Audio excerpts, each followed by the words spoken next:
Eu estava parada na porta da casa da minha filha, sem nada além de uma mala velha e fuligem cobrindo as minhas roupas. O cheiro de fumaça ainda estava impregnado no meu cabelo. Camila abriu a porta. Os olhos dela me escanearam da cabeça aos pés. Não tinha calor, não tinha preocupação, só irritação. Mãe, o que você está fazendo aqui?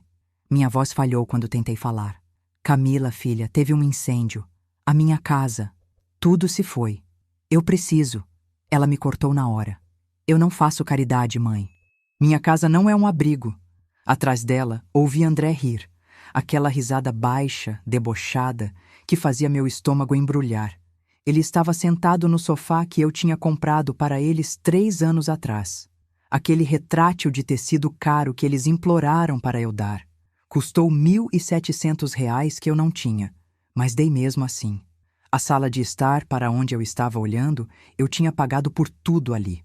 A televisão pendurada na parede, a mesa de centro, até a conta de luz que mantinha as luzes acesas. Tudo isso. 8 anos da minha aposentadoria do INSS. 8 anos trabalhando mesmo depois da idade de parar, com os meus joelhos doendo a cada passo. E agora isso. Digam a cidade de vocês aqui nos comentários. Cliquem em se inscrever e preparem-se para a história de hoje. Vamos começar.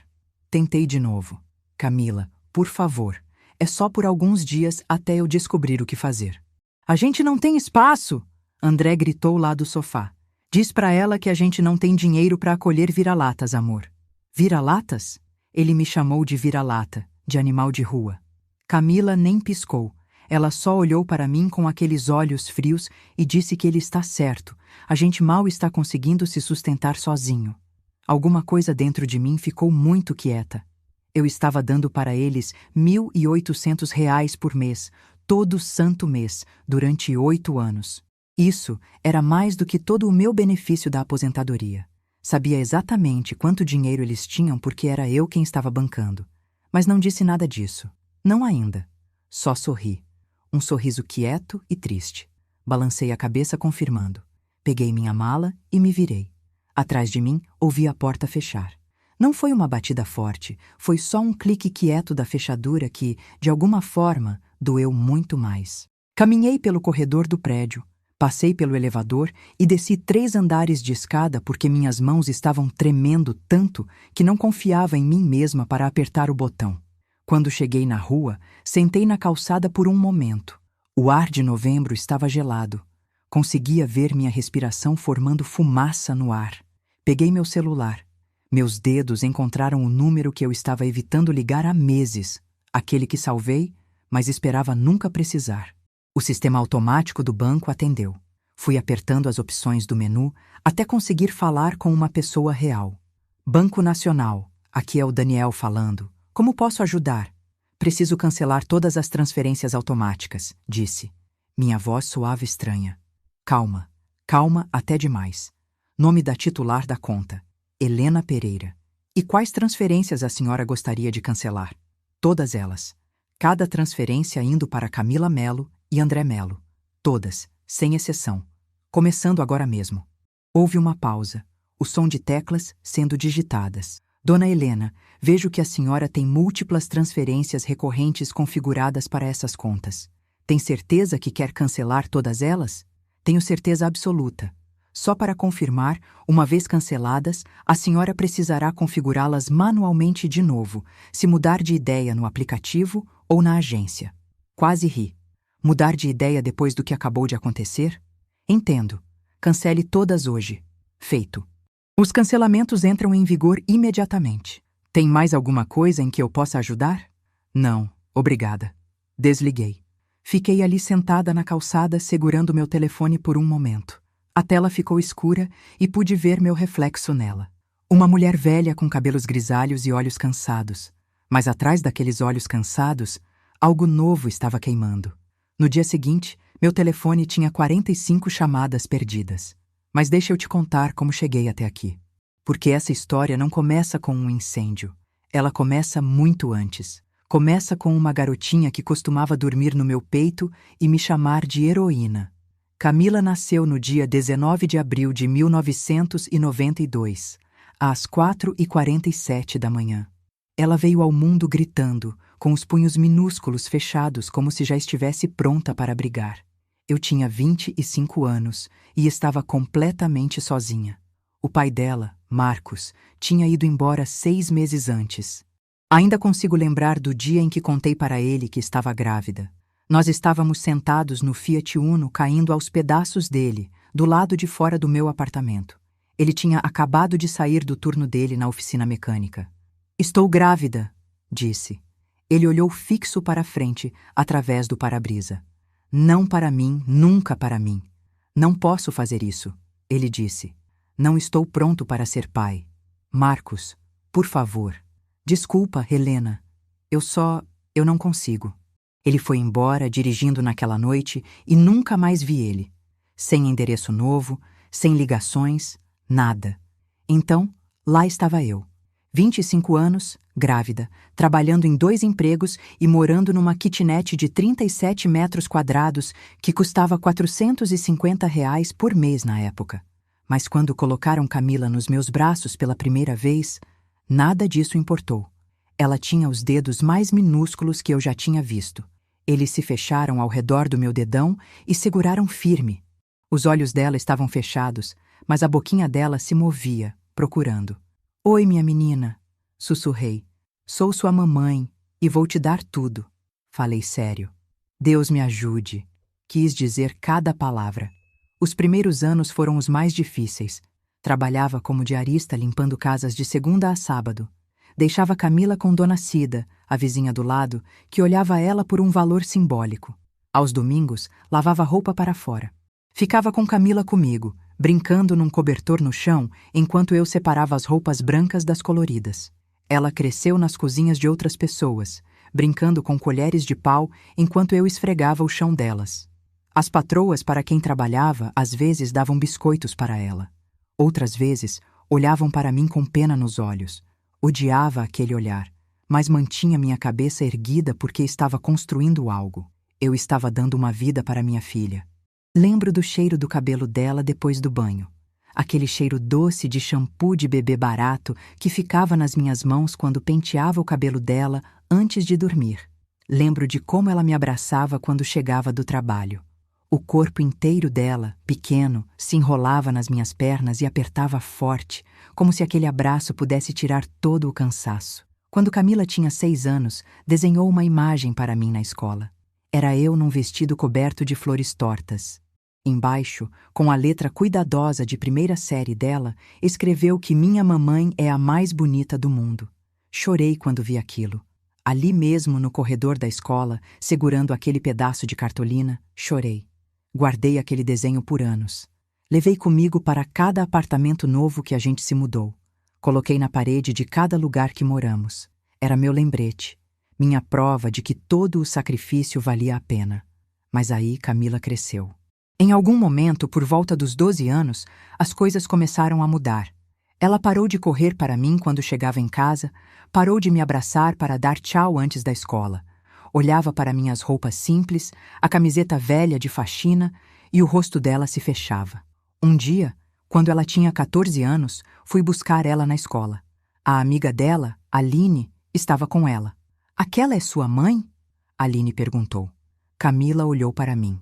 Para minha roupa de trabalho, para meus tênis gastos, para meu rosto cansado.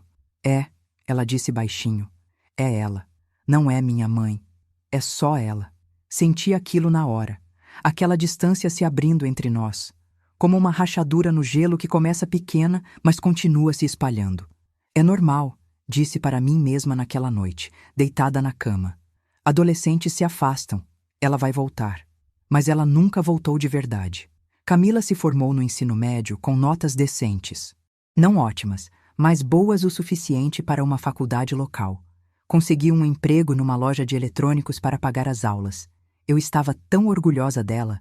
Minha filha indo para a faculdade, a primeira pessoa na nossa família a fazer isso. Então, aos 22 anos, conheceu André. Ainda consigo lembrar da primeira vez que ela trouxe ele para casa. Era alto, com um sorriso fácil e conversa mansa. Trabalhava com vendas numa concessionária de carros. Ou pelo menos, foi o que disse. Mais tarde, descobriria que ele pulava de emprego em emprego a cada poucos meses. Dona Helena, ele disse, apertando minha mão. Camila me falou tanto sobre a senhora, me chame de Helena, por favor. Ele sorriu para mim. Aquele sorriso charmoso que aprenderia mais tarde que escondia tanta coisa. Helena, então, Camila diz que você é uma verdadeira inspiração. Criou ela sozinha. Isso exige força de verdade. Gostei dele no começo. Quem não gostaria? Era educado. Parecia tratar Camila bem. Fazia ela rir. Mas tinha alguma coisa pequena que não conseguia nomear. Na segunda vez que veio, perguntou sobre minha aposentadoria. Então, Helena, você ainda está trabalhando ou já está recebendo aquele INSS? Foi uma pergunta estranha para um segundo encontro, mas respondi mesmo assim. Tenho 62 anos. Vou começar a receber meus benefícios integrais no ano que vem. Ele concordou com a cabeça e olhou de relance para Camila. Algo passou entre eles que não consegui ler. Devia ter prestado mais atenção naquele momento. Camila e André se casaram 1 ano depois. Foi uma cerimônia pequena no cartório. Só 10 de nós. Paguei o almoço depois num restaurante simples. R$ 1.200 que eu não tinha, mas coloquei no cartão de crédito mesmo assim. Camila usou um vestido branco que encontramos juntas num brechó. R$ 50, mas ela ficou linda nele. Quando ela me abraçou depois da cerimônia, segurei ela firme. Estou tão feliz por você, filha. Obrigada, mãe. Aquele foi o último abraço verdadeiro que recebi dela. 2 meses depois, eles apareceram na minha porta. Era uma terça-feira à noite. Tinha acabado de chegar do trabalho, minhas costas doendo de esfregar chão o dia todo. Estava fazendo um jantar simples para mim, um miojo com um ovo frito em cima, quando a batida veio. Camila e André estavam parados na minha porta, os dois com caras tristes. Mãe, a gente precisa conversar. Meu coração afundou. Essa nunca é uma boa maneira de começar uma conversa. Entraram e sentaram no meu sofá gasto. As mãos de Camila estavam torcidas juntas no colo. André olhava para o chão. O que está errado? Perguntei. Camila olhou para André. Ele olhou para ela. Alguma comunicação silenciosa passou entre eles. Finalmente Camila falou. Mãe, a gente está com problemas. Que tipo de problema? André perdeu o emprego há 3 semanas e eu mal estou ganhando um salário mínimo na loja. A gente não consegue pagar o aluguel. O dono do imóvel deu um aviso. Se a gente não pagar até sexta-feira, vamos ser despejados. Sentei devagar. De quanto vocês precisam? R$ 400. R$ 400. Aquilo era a maior parte das minhas economias naquele momento. Vinha guardando R$ 50 por mês há 2 anos. Era meu fundo de emergência. Olhei para minha filha, para a preocupação nos olhos dela, para a vergonha na cara de André. Só até André encontrar alguma coisa. Camila acrescentou rápido. A gente te paga de volta em 3 meses. Eu prometo, mãe. 3 meses? Pensei. Tudo bem, posso fazer isso. Fui para o meu quarto e peguei a lata de café do fundo do meu armário. Contei R$ 400 em notas de 20 e 10. Quando entreguei para Camila, ela me abraçou. Obrigada, mãe. Obrigada mesmo. A gente vai te pagar de volta, eu prometo. 3 meses se passaram, depois 6 meses, depois 1 ano. O dinheiro nunca voltou, mas os pedidos voltaram. Mãe, a conta de luz venceu e faltam R$ 50. Mãe, as compras estão tão caras agora, pode ajudar a gente com 100? Mãe, o carro de André precisa de uma bateria nova. São R$ 200. Toda vez eu dizia sim, porque é isso que as mães fazem, certo? A gente se sacrifica, a gente dá até não sobrar nada. No segundo ano, não eram mais pedidos. Eram exigências disfarçadas de emergências. Camila parou de dizer, por favor. André parou de fingir estar envergonhado. Eles só me mandavam mensagem no WhatsApp. Preciso de 1.500 para o aluguel. Transfere até dia 1º. Dinheiro da comida, 500 para a conta. Contas de consumo, 200. Então configurei transferências automáticas. Ficava mais fácil para todo mundo. Aluguel, 1.500 por mês. Comida, 500 por mês. Contas e internet, 200 por mês. Despesas variadas, 300 por mês. Total, 2.500 por mês. Mas espera, você deve estar pensando. Helena, você não disse que estava dando só 1.800? Isso é porque, no terceiro ano, negociei com eles para baixar. Eu literalmente não tinha como pagar 2.500. Então, nós nos comprometemos em 1.800. Deixa eu te contar como era minha vida durante esses anos. Aos 65 anos, eu ainda trabalhava como diarista. Minhas costas doíam toda manhã quando saía da cama. Meus joelhos faziam um estalo toda vez que me abaixava. Minhas mãos estavam vermelhas e ásperas por causa dos produtos de limpeza.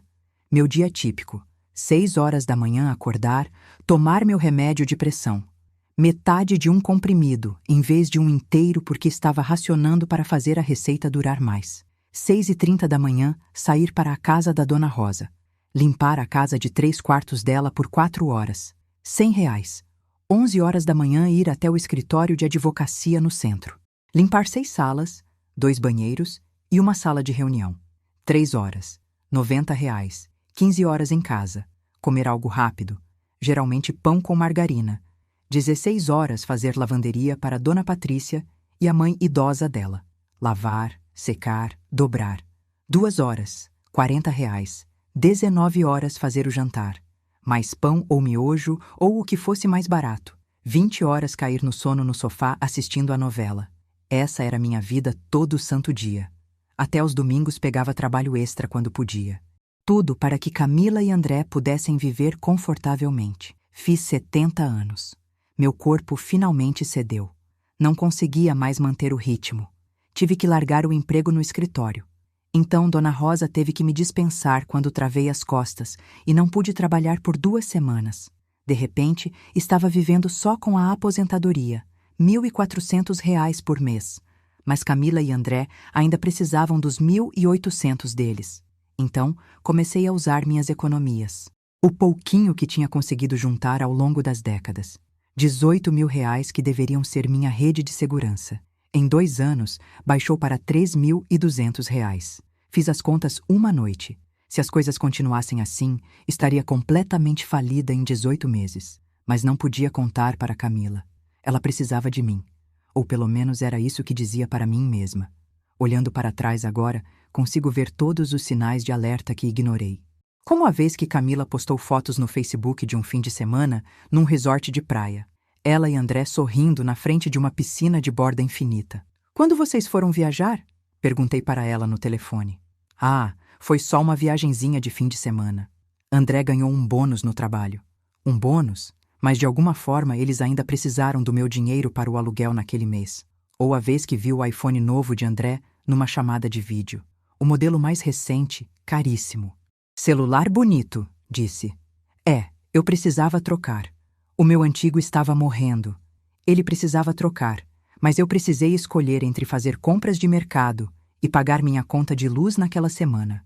Ou a vez que fui visitar eles e vi Camila carregando uma bolsa de marca. Reconheci a marca porque limpava casas de mulheres que tinham bolsas daquelas. "Isso é lindo", disse, apontando para a bolsa. "Obrigada." André comprou para mim. Presente de aniversário. R$ 800, se me lembrava do preço corretamente. Mas claro, eles estavam mal sobrevivendo. A pior parte não era o dinheiro, no entanto. Era a distância. Convidei Camila para meu jantar de aniversário de 69 anos. Só nós duas numa lanchonete simples. Ela tinha prometido vir. "Eu vou estar lá, mãe." "Às 6, né?" Cheguei lá às 17h45. Pedi água e esperei. 18 horas veio e passou. 18h30. 19 horas. Às 19h15, meu telefone vibrou. "Desculpa, mãe. Surgiu um imprevisto. Vamos remarcar." A gente nunca remarcou. Quando peguei uma gripe forte e fiquei de cama por uma semana, liguei para Camila para avisar. "Mãe, estou muito ocupada no trabalho. Tento te ligar mais tarde." Ela não ligou de volta por 3 semanas. Sofri um pequeno acidente. Um garoto numa bicicleta bateu em mim enquanto caminhava para o ponto de ônibus. Me derrubou. Machucou o meu quadril feio. Liguei para Camila naquela noite, assustada. "Ah, bem, você foi ao médico?" "Não, eu não podia pagar. Mãe, eu realmente não posso falar agora. André e eu vamos assistir um filme. Melhora logo, tá? Tchau." Ela desligou antes que eu pudesse responder. Mas sabe o que nunca parou? Os pedidos mensais de dinheiro. Esses vinham como um relógio. Dia 1º de cada mês. A transferência do aluguel caiu, né? Pagamento das contas precisa ser feito hoje. Eu era uma conta bancária para eles. Não uma mãe, não uma pessoa, apenas uma fonte de renda com pulsação. Ainda assim, continuei pagando porque tinha criado Camila para depender de mim. E não sabia como parar. E porque, lá no fundo, estava apavorada. Apavorada de que, se parasse de dar dinheiro, ela desapareceria da minha vida completamente. Melhor ser usada do que ficar sozinha, certo? Era isso que dizia para mim mesma todo mês quando fazia aquelas transferências. Era isso que dizia para mim mesma quando ia para a cama com fome porque tinha gastado meu dinheiro de mercado na conta de luz deles. Era isso que dizia para mim mesma quando não podia comprar meu próprio remédio, mas pagava a internet deles. Dizia para mim mesma que estava sendo uma boa mãe, mas na verdade estava apenas sendo uma tola. E então veio o dia 3 de outubro, a noite em que tudo mudou, a noite em que minha casa pegou fogo. Era uma terça-feira, 3 de outubro de 2023. Lembro da data porque tinha passado o dia todo pensando na minha falecida mãe. Ela tinha morrido num dia 3 de outubro, 15 anos antes. Estava me sentindo melancólica, sentindo falta dela, desejando que ela ainda estivesse por perto para me dar conselhos sobre Camila, sobre a vida. Fui para a cama cedo naquela noite, por volta das 9. Minha casinha estava quieta. Morei lá por 30 anos. Comprei em 1993 com uma pequena herança do meu pai. Não era muito. Uma casa de 2 quartos e um banheiro num bairro mais antigo. A fiação era antiga. O encanamento dava problema sempre, mas era meu. As paredes guardavam memórias. As marcas de altura de Camila no batente da porta da cozinha. A marca de queimado no balcão de quando ela tentou fazer café da manhã na cama para mim aos 8 anos. A janela que trincou com uma bola de vôlei quando tinha 12. Cada centímetro daquela casa segurava algum pedaço da nossa vida juntas. Caí no sono pensando na minha mãe, em Camila, em o quanto sentia falta da garotinha que costumava se arrastar para a minha cama durante tempestades. Às 2h47 da manhã, acordei com um cheiro de fumaça. No começo, naquele espaço nebuloso entre dormir e acordar, achei que estava sonhando. Um daqueles sonhos estranhos que parecem reais, mas não são. Mas então tossi e meus olhos começaram a arder. Sentei na cama. Fumaça cinza estava vazando por baixo da porta do meu quarto. Meu coração começou a martelar. Aquela resposta de medo primitiva quando seu corpo sabe que você está em perigo antes que seu cérebro entenda completamente. Joguei os cobertores para longe e corri para a porta. Quando toquei na maçaneta, estava morna. Não quente, só morna. O que significava que o fogo não estava logo ali fora ainda. Abri a porta com cuidado. O corredor estava tomado pela fumaça. Mal conseguia ver 1 metro na minha frente. Tossi forte, cobrindo a boca com a camisola. O calor vinha da cozinha. Me joguei de joelhos no chão, rastejei em direção à porta. A fumaça era menos densa ali embaixo. Quando cheguei no batente, olhei para cima. Chamas. Laranjas, raivosas e vivas, tinham começado na parede atrás do fogão e estavam se espalhando pelo teto. A fiação antiga, pensei distante. Estava planejando chamar o eletricista, mas aquilo custava dinheiro que eu não tinha. Não podia passar pela cozinha para o portão da frente. O fogo estava grande demais. Rastejei de costas para meu quarto, agarrei meu celular da mesa de cabeceira, puxei a caixa de metal debaixo da minha cama, aquela com meus documentos importantes, certidão de nascimento, escritura da casa. Minhas mãos tremiam tanto que quase deixei cair. Olhei ao redor do meu quarto. O que mais? O que mais podia salvar? Meus álbuns de fotos estavam na gaveta do armário. Fotos de Camila bebê, da minha mãe, da minha vida inteira. Comecei a ir em direção ao armário, mas a fumaça estava ficando mais grossa. Meus pulmões queimavam. Tossia tanto que não conseguia respirar. Sair. Eu tinha que sair.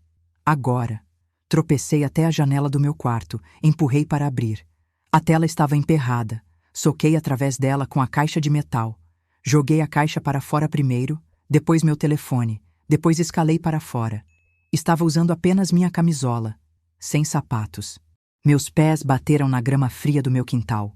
Corri para o portão da frente da casa bem na hora que meu vizinho, seu Davi, saiu correndo da casa dele.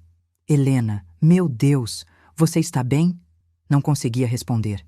Estava tossindo muito forte. Ele enrolou um cobertor em volta de mim, me levou para a calçada longe do fogo, ligou para os bombeiros. Ficamos lá assistindo minha casa queimar. O caminhão dos bombeiros chegou. Sirenes uivando, luzes piscando, homens com equipamentos pesados correndo com mangueiras. Mas àquela altura já era tarde demais. As chamas tinham se espalhado para o telhado. Assisti ele desabar para dentro com um som como se o mundo estivesse quebrando. 30 anos de memórias sumiram em 20 minutos. Sentei na calçada enrolada num cobertor que cheirava ao sabão em pó de outra pessoa e chorei. Não um choro dramático, apenas lágrimas quietas escorrendo pelo meu rosto enquanto encarava a carcaça em chamas do meu lar. Um bombeiro veio falar comigo. Fez perguntas.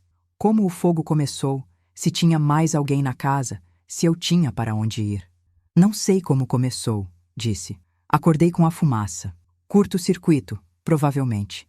Ele disse gentilmente. Acontece em casas antigas. A senhora tem sorte de ter acordado a tempo. Sorte, né? Seu Davi me deixou ficar no quarto de hóspedes dele naquela noite. A esposa dele, Carol, me deu algumas roupas dela para usar. Tínhamos mais ou menos o mesmo tamanho. Não dormi. Apenas fiquei deitada na cama, encarando o teto, sentindo o cheiro de fumaça no meu cabelo. Às 7 horas da manhã, liguei para Camila. Minhas mãos tremiam enquanto discava. O telefone tocou 4 vezes. Quase achei que ela não ia atender. Mãe! A voz dela estava sonolenta, irritada. São 7 da manhã. Camila, filha, teve um incêndio. Silêncio. Camila, você me ouviu? Minha casa queimou ontem à noite. Perdi tudo. Mais silêncio, depois um suspiro. Um suspiro longo e irritado. E o seguro? Não perguntou se você está bem. Não perguntou se você se machucou. Não disse graças a Deus você está viva. Apenas e o seguro. Eu não tinha seguro residencial, Camila. Não podia pagar. Ouvi a respiração dela travar, mas não de preocupação, de frustração. Mãe, fala sério, como você pode não ter seguro? Estava tentando economizar dinheiro. Ah, isso foi burrice. Burra. Ela me chamou de burra por não ter um seguro que eu não podia pagar porque estava dando para ela R$ 1.800 todo mês. Camila, por favor, preciso de ajuda. Preciso de algum lugar para ficar só por alguns dias enquanto descubro o que fazer. Ouvi vozes abafadas. Camila falando com André. As palavras não eram claras, mas o tom era. Eles estavam discutindo sobre mim. Camila voltou para o telefone. Mãe, olha, não é uma boa hora. Camila, por favor, a gente mal tem espaço para nós mesmos. Nosso apartamento é minúsculo. Eu só preciso de um sofá, só por alguns dias. Por favor, filha. Outra pausa longa. Mais conversa abafada. Tá bom, você pode vir, mas só por alguns dias, e vai ter que dormir no sofá. A gente não tem quarto de hóspedes. O sofá que eu comprei para eles. Obrigada, sussurrei. Obrigada mesmo. Tanto faz. A gente se vê mais tarde. Ela desligou. Fiquei lá segurando o telefone, as roupas emprestadas ficando largas no meu corpo, e senti algo rachar dentro do meu peito. Seu Davi me levou de carro até o apartamento de Camila naquela tarde. Ele tentou me dar dinheiro, R$ 200, mas recusei. O senhor já fez o suficiente, disse a ele. Obrigada por tudo. Ele me abraçou na calçada do lado de fora do prédio de Camila. Me ligue se precisar de qualquer coisa, ele disse. Qualquer coisa mesmo.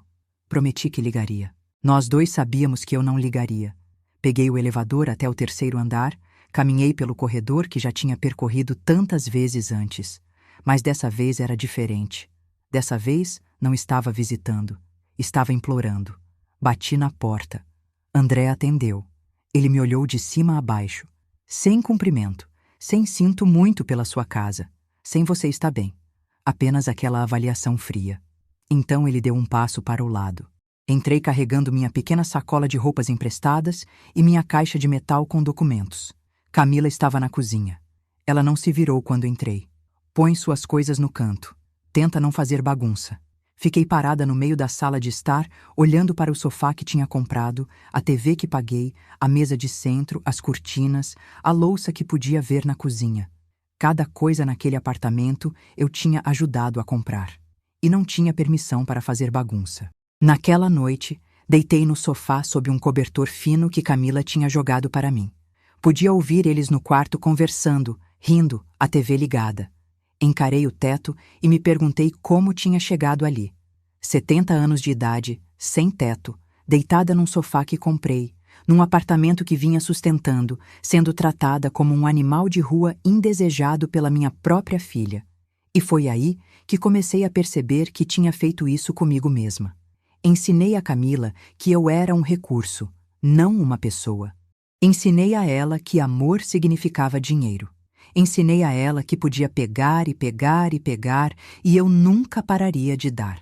E ela aprendeu a lição perfeitamente. Fechei meus olhos. Amanhã começaria a procurar um lugar para morar. Algum quarto barato em algum lugar.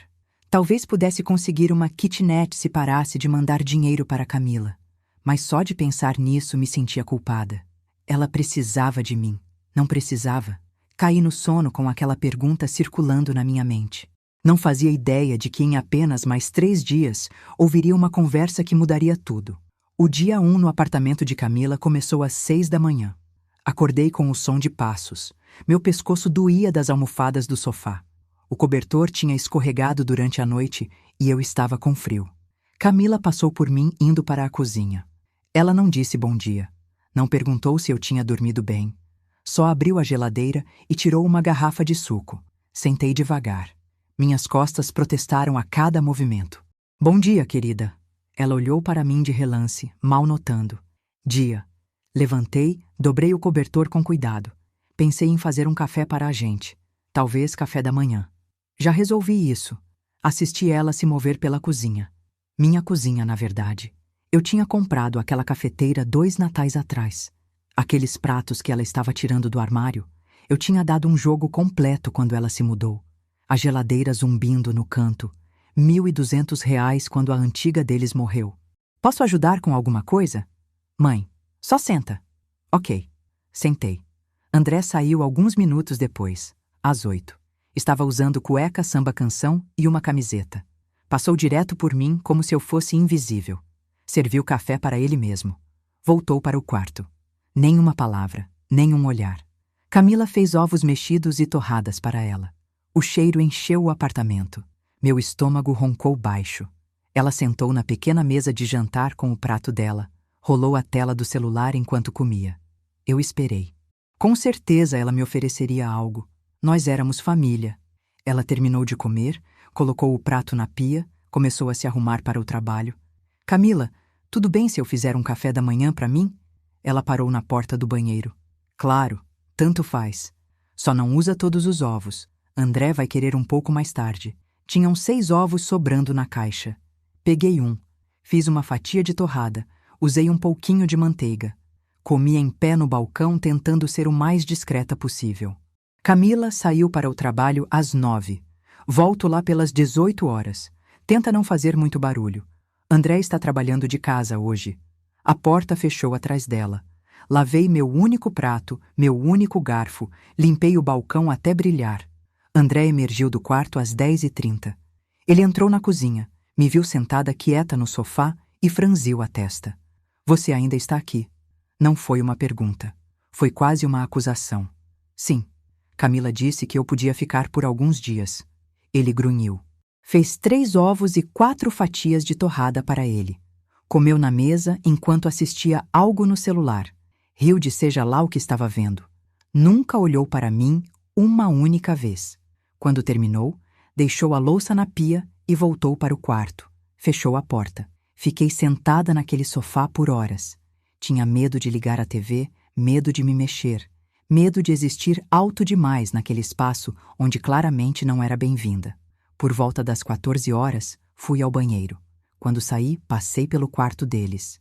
A porta estava aberta a uma fresta. André estava numa chamada de vídeo jogando com alguém. Cara, aquilo foi irado. Viu aquele tiro na cabeça? Ele estava rindo, relaxado, se divertindo. Mas quando perguntei se podia fazer café da manhã, agiu como se eu fosse o maior estorvo do mundo. Voltei para o sofá, sentei com as mãos cruzadas no colo.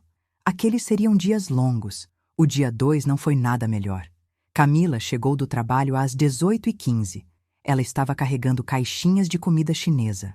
O cheiro de yakisoba e frango xadrez encheu o apartamento. Minha boca salivou. Tinha comido uma barra de cereal no almoço, uma que encontrei na minha sacola emprestada. Ah, isso cheira maravilhosamente bem, disse. Camila colocou as sacolas no balcão. André saiu do quarto. Finalmente, estou morrendo de fome, ele disse. Eles desembalaram a comida. Sentaram na mesa e começaram a comer. Esperei. Talvez eles oferecessem. Talvez tivessem esquecido de pegar um terceiro prato, mas não esqueceram. Eles só não se importavam. Comeram e conversaram sobre o dia, sobre um colega de trabalho que Camila não gostava, sobre algum jogo que André estava jogando. Fiquei sentada no sofá a 3 metros de distância e assisti eles comerem o jantar que eu podia cheirar, mas não podia ter. Quando terminaram, Camila olhou para mim. Tem um pacote de bolacha, água e sal no armário se você estiver com fome. Bolacha enquanto eles comiam um monte de comida cara. Obrigada, disse baixo. Comi 6 bolachas e bebi água da torneira no jantar naquela noite. Mais tarde, lá pelas 9, tentei falar com Camila. Ela estava no sofá mexendo no celular. André tinha voltado para o quarto.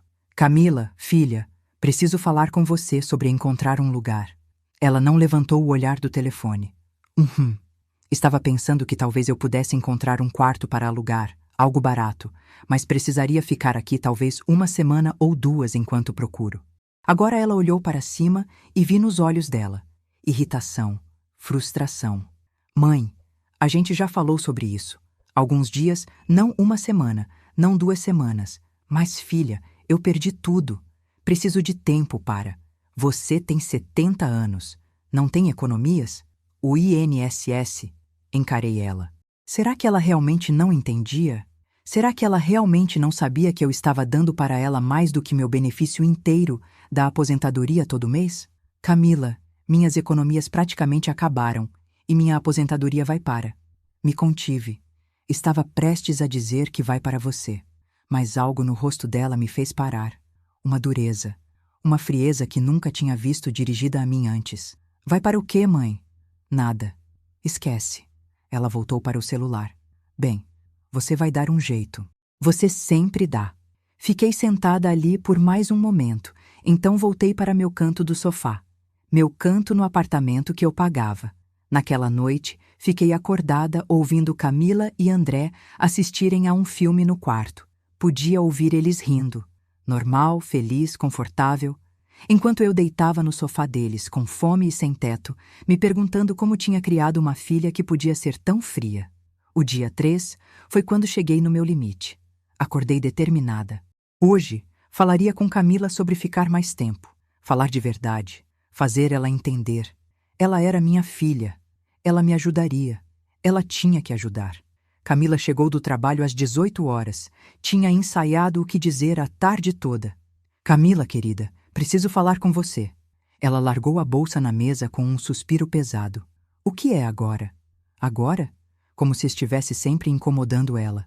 Eu preciso ficar aqui um pouco mais, só até encontrar um quarto em algum lugar. Um lugar pequeno. Estou procurando, prometo, mas preciso de tempo. Camila fechou os olhos como se estivesse invocando paciência. Mãe, eu já te disse que a gente não tem espaço, mas eu não tenho para onde ir. A casa se foi. Tudo se foi. E a família da sua amiga? Você é minha família, Camila.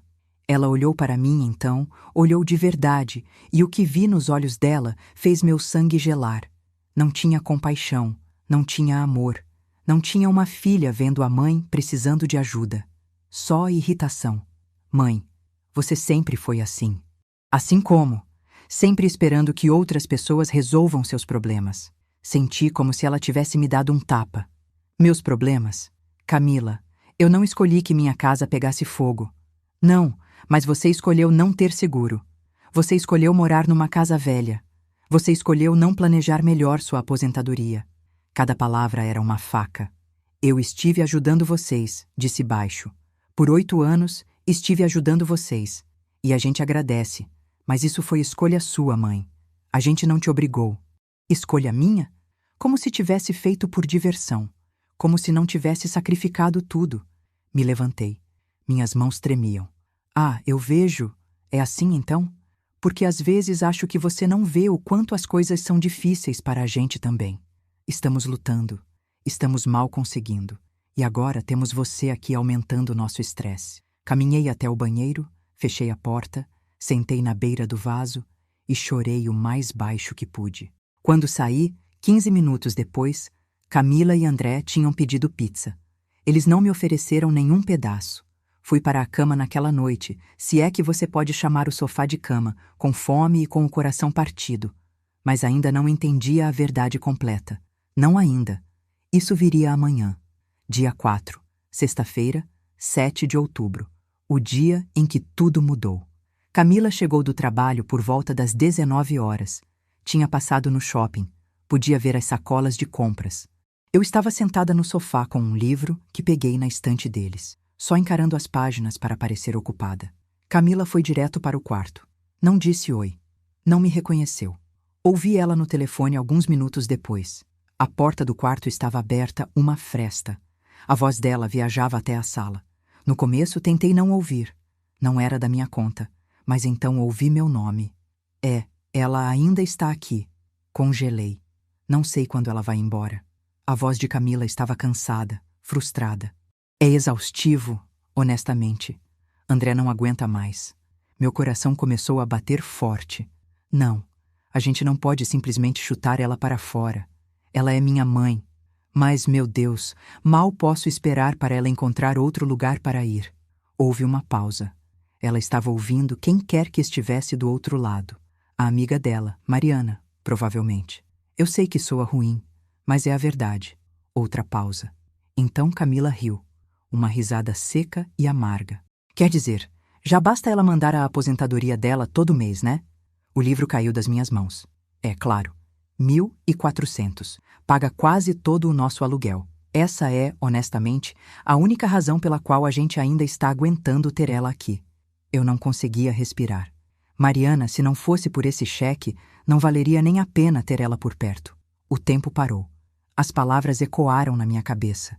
Não valeria nem a pena ter ela por perto. Fiquei congelada naquele sofá. Meu corpo todo ficou dormente. Camila continuou falando. Eu sei. Mas o que devo fazer? Ela é minha mãe. Não posso simplesmente abandonar ela. Mas, nossa, ela é tão carente. Sempre foi carente. Trabalhei em 3 empregos para criar ela. Dei a ela tudo o que eu tinha. Sacrifiquei minha velhice, minha saúde, meu futuro. E eu era a carente. André diz a mesma coisa. Ele diz que se a sua mãe não tivesse esse dinheiro entrando, eu não ia querer ela aqui de jeito nenhum. E eu entendo. Eu entendo mesmo. Minhas mãos tremiam. O livro tinha caído no chão, mas não conseguia pegar. Não conseguia me mexer. Enfim, tenho que ir. André e eu vamos ver um filme. Falo com você depois. Te amo também. Ela desligou. Ouvi ela se movendo no quarto. Ouvi André dizer algo. Ouvi os dois rirem. E eu só fiquei sentada ali, no apartamento que pagava, no sofá que comprei, debaixo do teto que mantinha sobre as cabeças deles. Não uma mãe, não uma pessoa, apenas um depósito direto mensal. Não dormi naquela noite.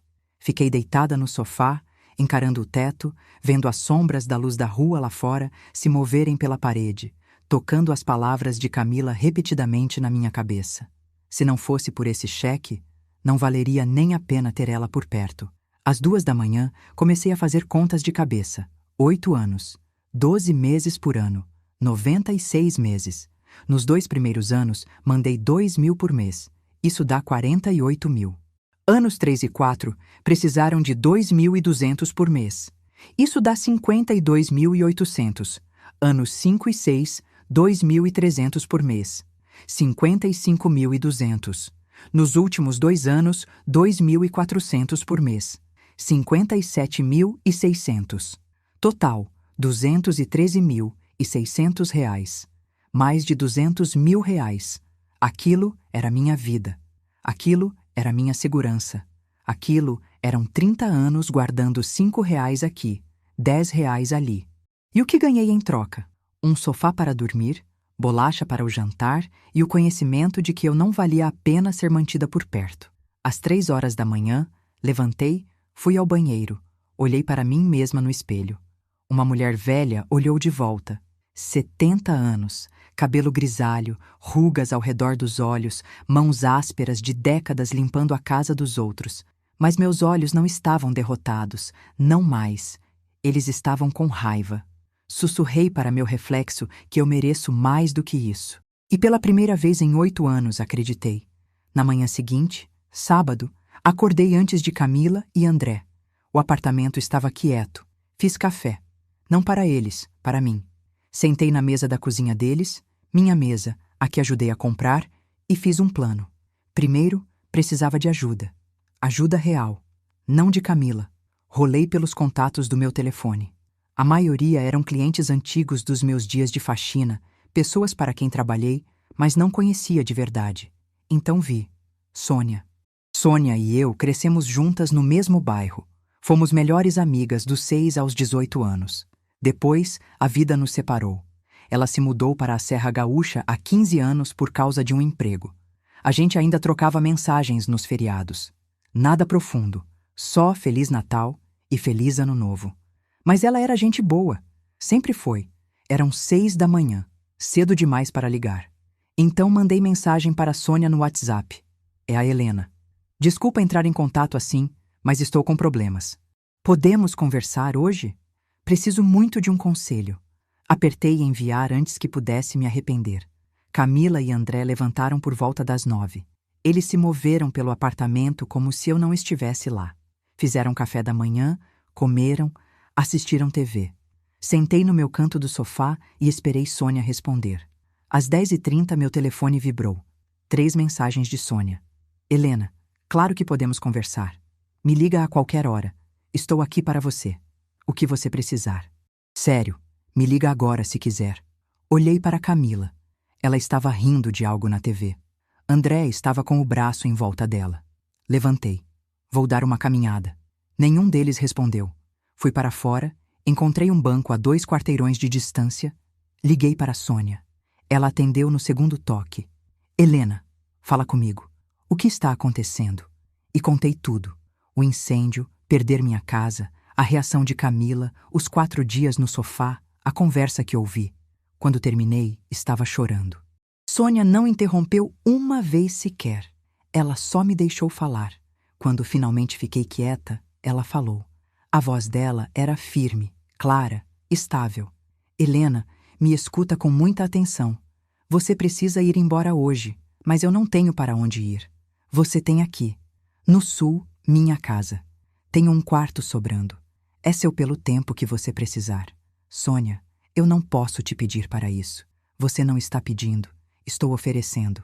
Não, estou insistindo. Você é minha amiga. E amigos não deixam amigos serem tratados como lixo pelos próprios filhos.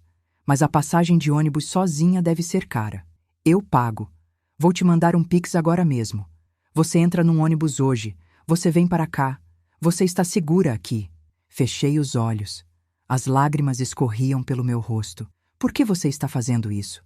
Porque 20 anos atrás, quando minha mãe morreu e eu não podia pagar para ir ao funeral, você me mandou R$ 500. Lembra disso? Eu lembrava. Era dinheiro que eu não tinha, mas Sônia precisava. Você me disse que é isso que amigos fazem. Então agora estou te dizendo a mesma coisa. É isso que amigos fazem. A gente aparece. Não sei o que dizer. Diga que você vem. Diga que vai pegar aquele ônibus hoje. Pensei em Camila, no apartamento que vinha sustentando, em 8 anos de sacrifício, em ser chamada de carente pela filha que criei sozinha. Ok, sussurrei. Eu vou. Ótimo. Agora, escuta. Antes de você sair, quero que faça uma coisa. O quê? Liga para seu banco, cancela toda a transferência automática para Camila. Cada uma delas. Hoje. Minha respiração travou. Sônia, eu não sei se consigo. Sim, você consegue.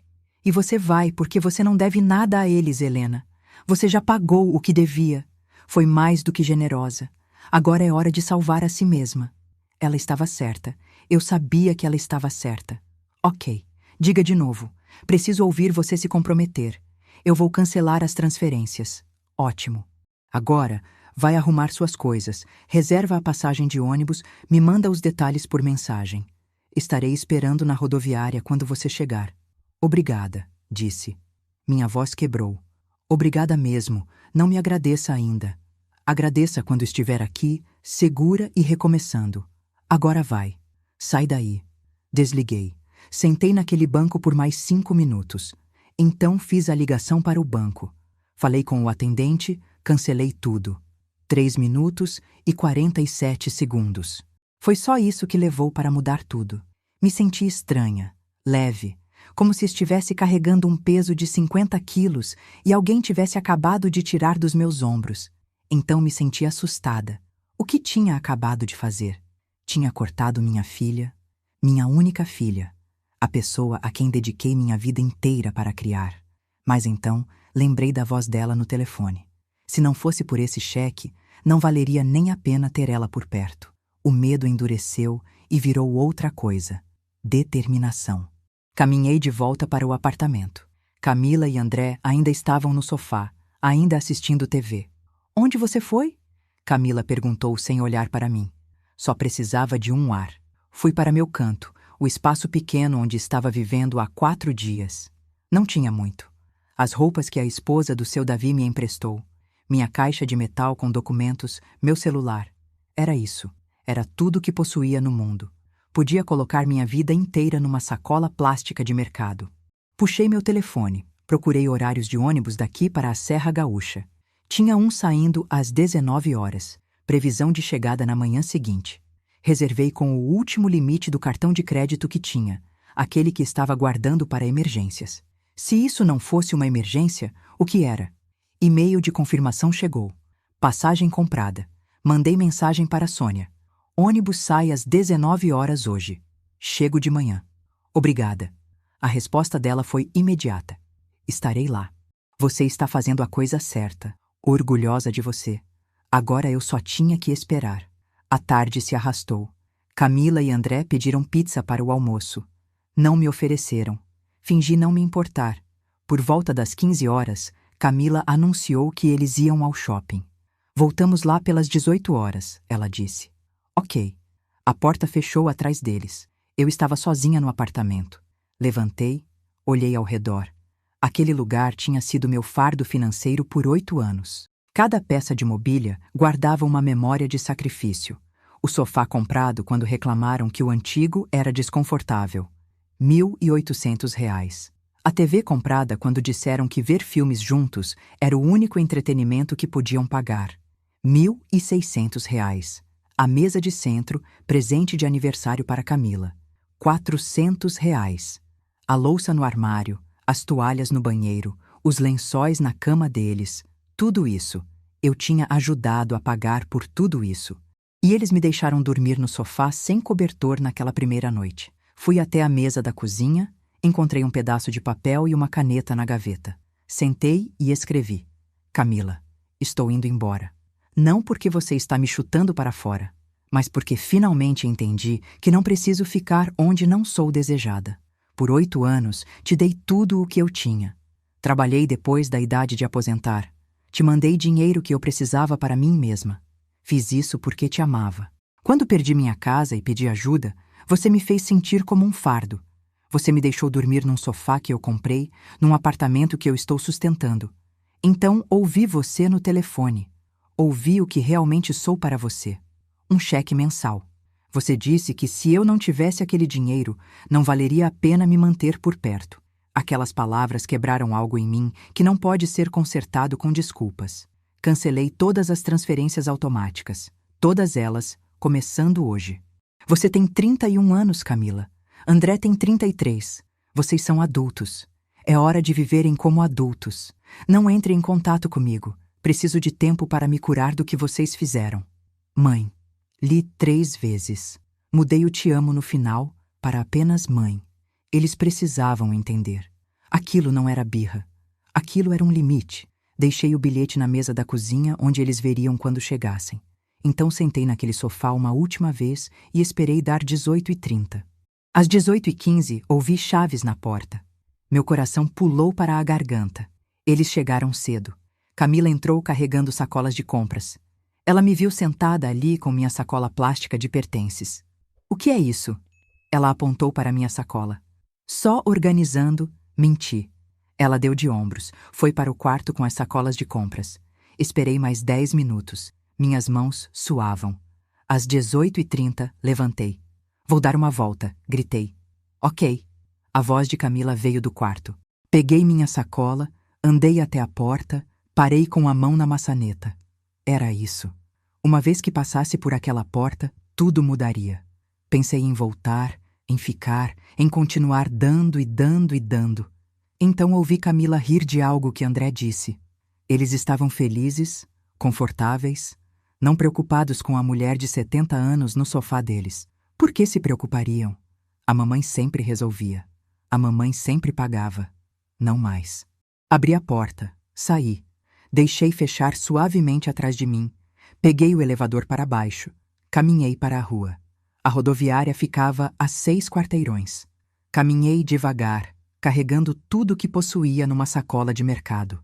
Uma mulher velha, sozinha, com nada, mas nunca tinha me sentido mais poderosa na minha vida. A rodoviária cheirava a café velho e produtos de limpeza. Luzes fluorescentes zumbiam no teto. Fileiras de cadeiras de plástico parafusadas no chão. Já tinha estado em lugares melhores, mas também já tinha estado em piores. Fiz o check-in no balcão. A mulher atrás da mesa mal olhou para mim. Serra Gaúcha, só ida. É o das 19 horas. Chega amanhã cedo. É esse mesmo. Ela imprimiu minha passagem, me entregou. Encontrei um assento perto da plataforma. Coloquei minha sacola de mercado na cadeira ao meu lado e esperei. Às 18h50, as pessoas começaram a fazer fila para embarcar. Levantei, entrei na fila. Foi aí que meu telefone começou a tocar. Camila. Olhei para a tela, deixei tocar, mandei para a caixa postal. Tocou de novo imediatamente. Caixa postal de novo. Caixa postal. Uma mensagem chegou. Mãe, onde você está? Outra mensagem. Mãe, atende o telefone. Outra. Mãe, isso é ridículo. A fila andou. Mostrei minha passagem para o motorista. Subi os degraus do ônibus, encontrei um assento na janela, coloquei minha sacola no chão. Meu telefone não parava de vibrar.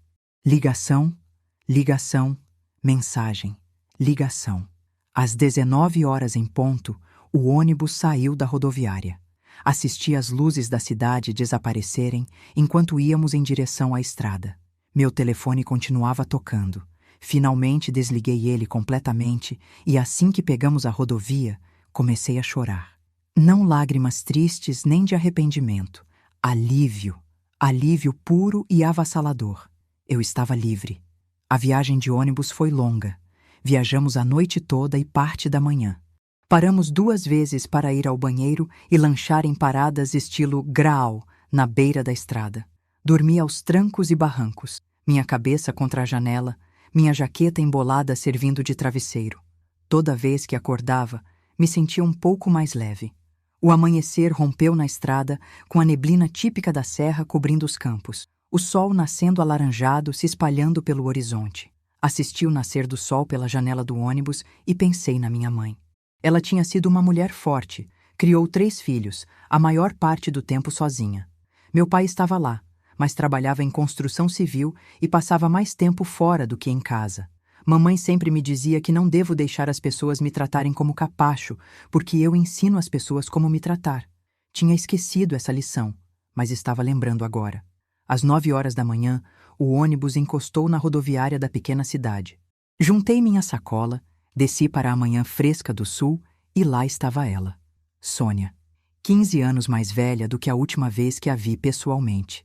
Grisalho no cabelo agora, marcas de riso ao redor dos olhos, mas o mesmo sorriso caloroso. Ela estava segurando uma placa que dizia: Bem-vinda ao lar, Helena. Caminhei em direção a ela. Comecei a chorar de novo. Ela largou a placa e me abraçou. Você está segura agora. Ela sussurrou. Você está em casa.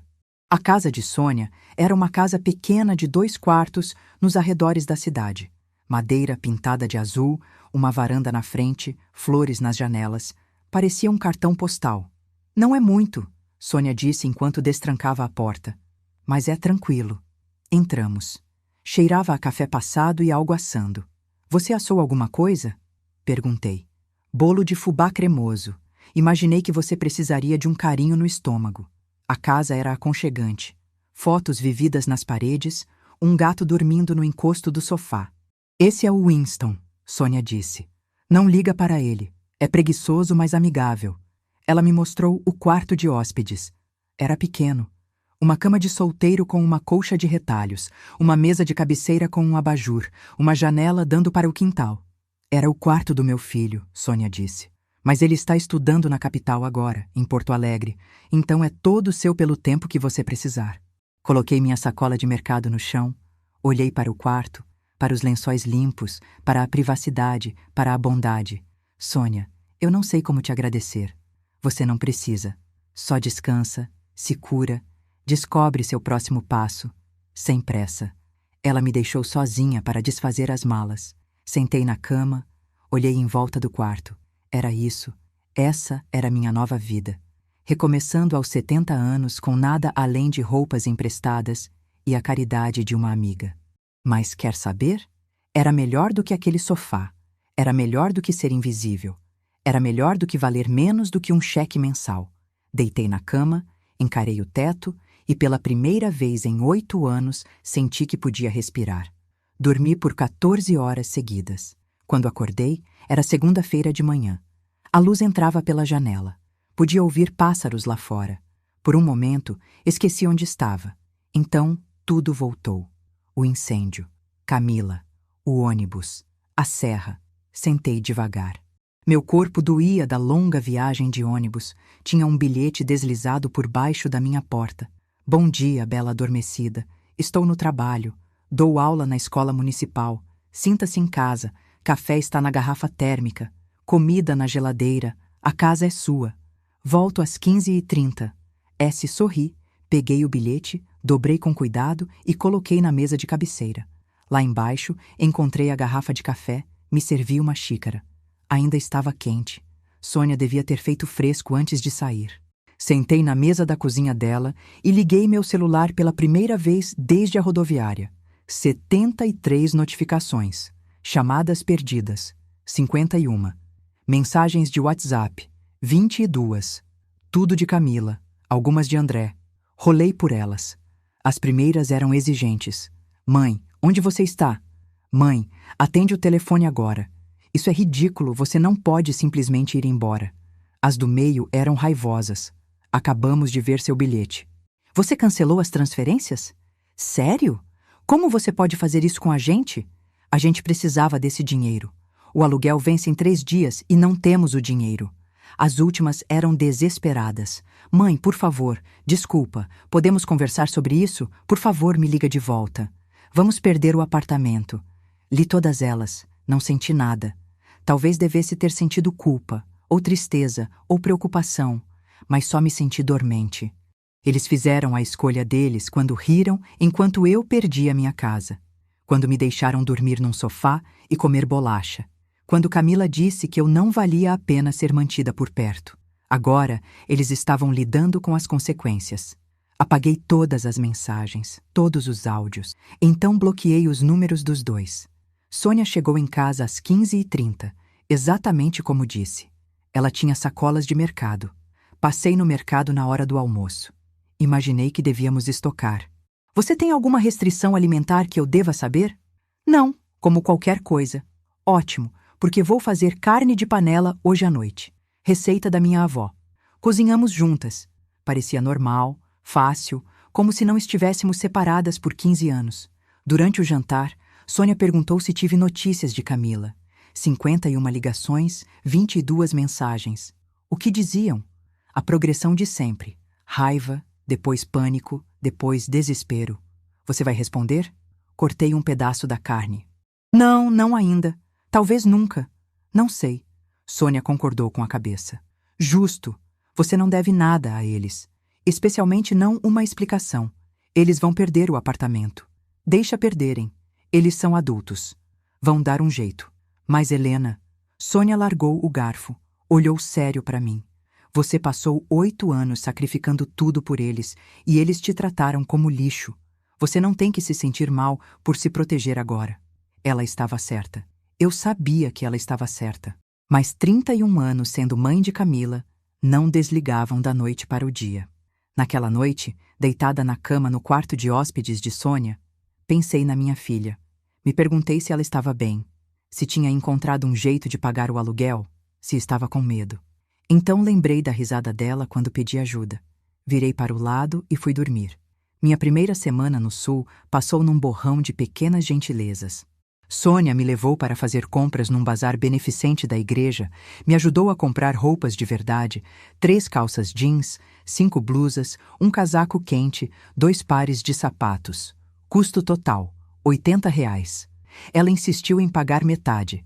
A vizinha dela, Dona Maria, veio com uma travessa de torta no 3º dia.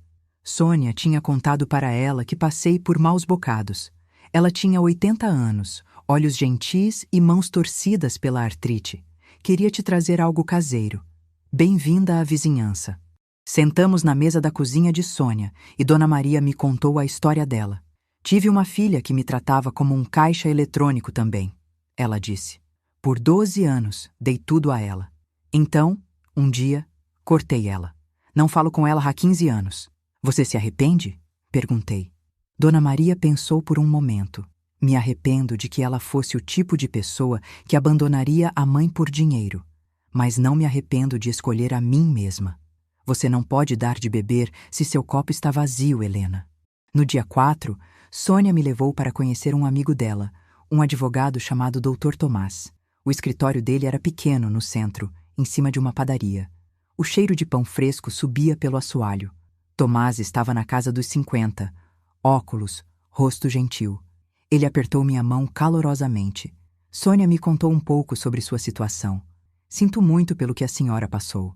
Sentei do outro lado da mesa dele, mãos cruzadas no colo, tentando não me sentir envergonhada por precisar de ajuda jurídica na minha idade. Não sei se tem algo que possa fazer, comecei. Não tenho muito dinheiro para advogado. Tomás levantou a mão. Não vamos nos preocupar com dinheiro agora. Me conta o que aconteceu. Tudo. Então contei. Falei sobre os 8 anos de pagamentos, sobre o incêndio, a rejeição de Camila, a conversa que ouvi. Ele tomou notas, fez perguntas. O rosto dele permaneceu neutro, mas profissional. Quando terminei, ele recostou na cadeira. Dona Helena, o que a senhora está descrevendo é exploração financeira.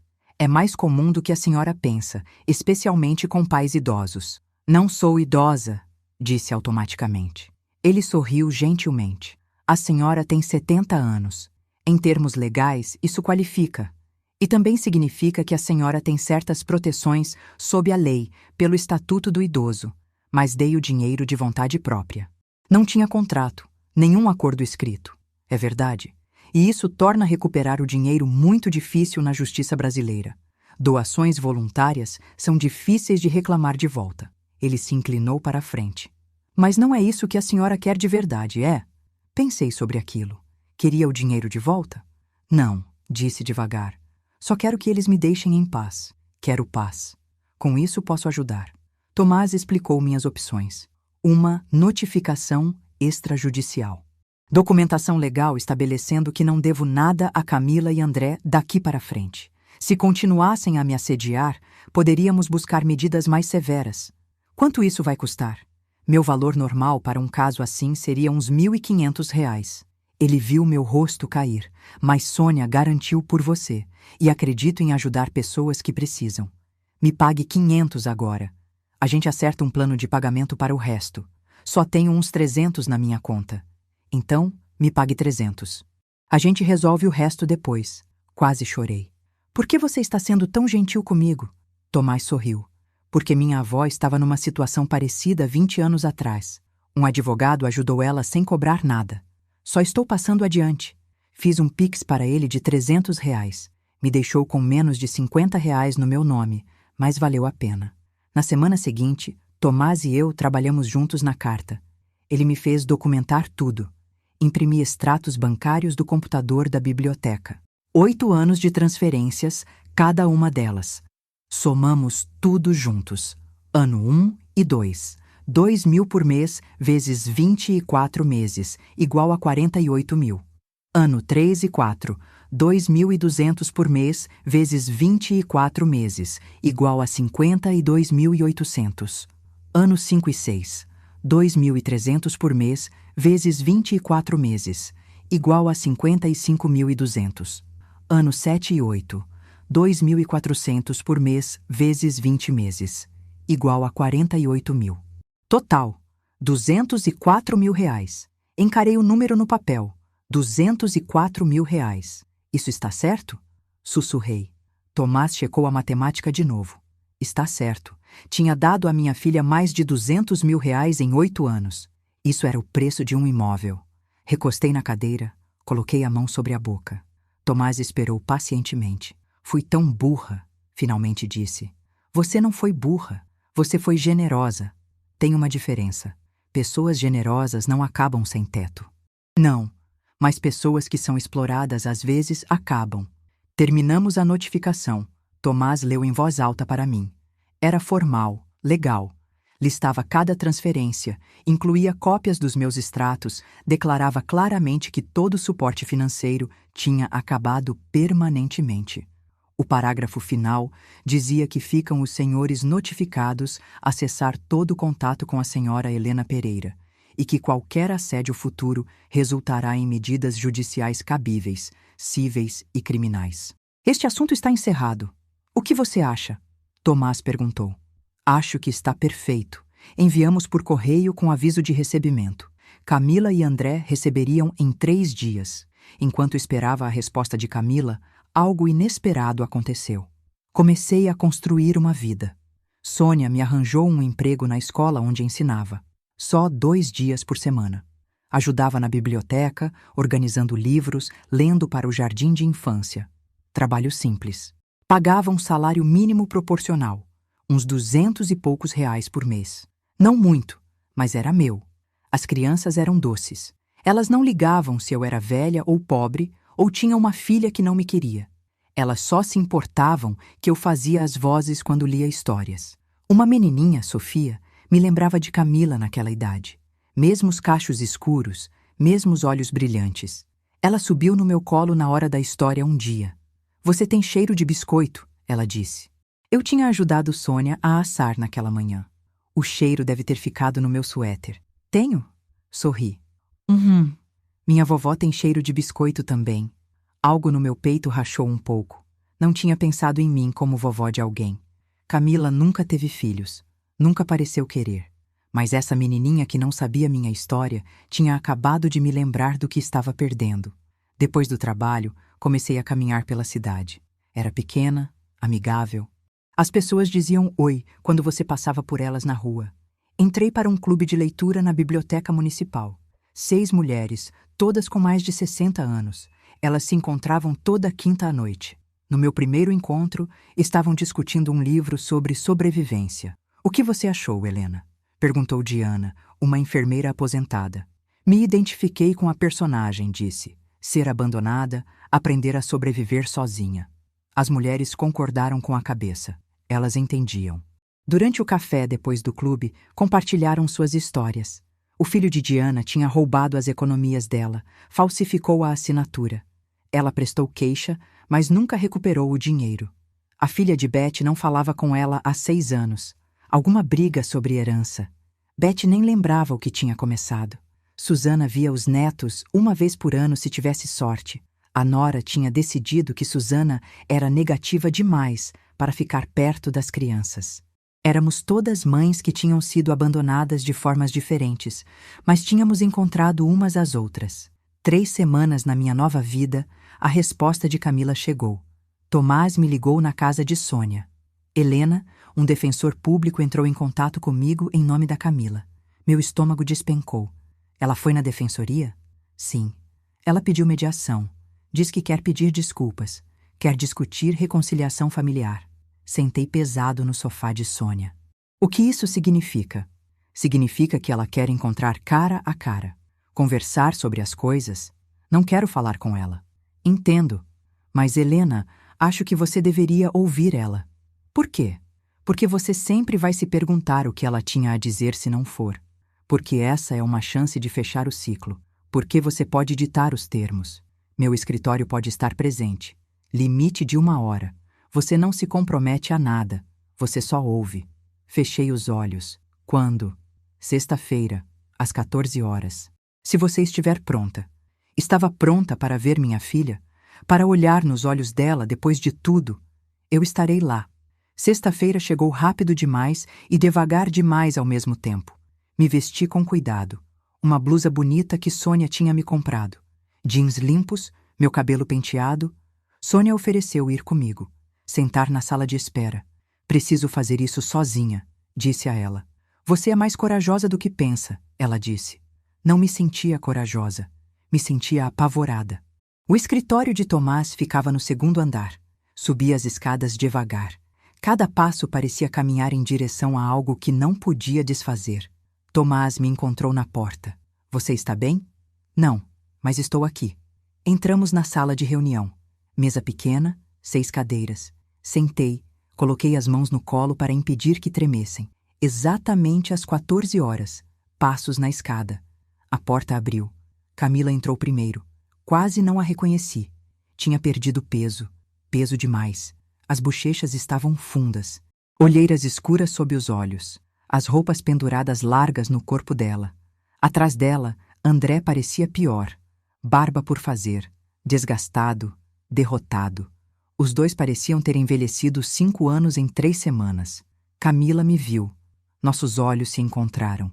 Ela começou a chorar imediatamente. Mãe, apenas aquela palavra. Quebrada, crua. Tomás limpou a garganta. Por favor, sentem-se. Esta é uma mediação informal. Estou aqui como advogado da dona Helena e como mediador. Camila, você solicitou esta reunião. Por favor. Camila sentou na minha frente. André sentou ao lado dela. Ela tentou falar, engasgou nas palavras, tentou de novo. Mãe, eu não sei por onde começar. Não disse nada. Apenas olhei para ela. Ela limpou os olhos. Me desculpa, me desculpa. Me desculpa tanto. As palavras ficaram no ar. Me desculpa por não ter te ajudado quando sua casa pegou fogo. Me desculpa por ter te deixado dormir no sofá. Me desculpa por ter dito aquelas coisas horríveis. Lágrimas escorriam pelo rosto dela agora. Me desculpa por ter te usado por dinheiro. Você estava certa sobre tudo na sua carta. André falou. A voz dele estava áspera. Dona Helena, eu devo um pedido de desculpas também. Fui desrespeitoso. Ingrato. Quando a senhora precisou de ajuda, eu ri. Tenho vergonha disso.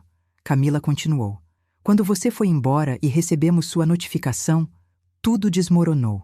Me conta, disse, minhas primeiras palavras. Camila limpou o nariz. O aluguel venceu. A gente não tinha o dinheiro. Tentamos pegar emprestado de amigos, dos pais de André. Ninguém quis ajudar a gente. Fomos despejados, André acrescentou baixo. Tivemos que vender tudo. A TV, os móveis, tudo. Conseguimos uns 2.000 por tudo no bazar. Mudamos para uma kitnet do outro lado da cidade. A voz de Camila quebrou. É minúscula. É tudo que a gente podia pagar.